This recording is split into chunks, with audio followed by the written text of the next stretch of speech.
Premier Ford made a number of wide-ranging announcements today. And joining us now to talk more about all things Doug Ford is political analyst Keith Leslie. Now, Keith, Premier Ford has been under pressure to do more to stop the protests for weeks. What took him so long?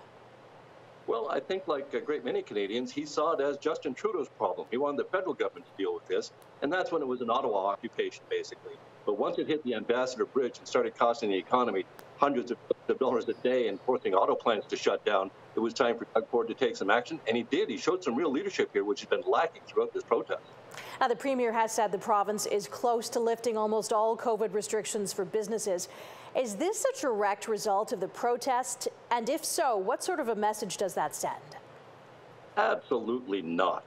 This is a direct result of the Omicron variant coming way down and the medical experts saying, here's where we're at. We're soon going to be able to ease these restrictions. Now, these truckers are absolutely going to claim, victory. They're going to claim this was done because of them. But it's just another delusion of one of many that they have. It's just another conspiracy theory. Absolutely not. This is being done based on the medical advice. And what about the optics of snowmobiling in cottage country last weekend while demonstrations were happening? Will this hurt Ford's image? I don't think it's going to hurt him at all. I think it's going to hurt the media asking that type of question. It's a type of question that makes people hate reporters.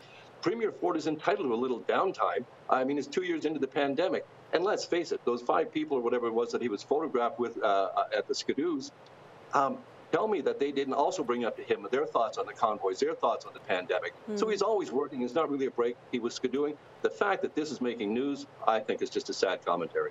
All right. Thank you so much, Keith. That's political analyst Keith Leslie. You're welcome.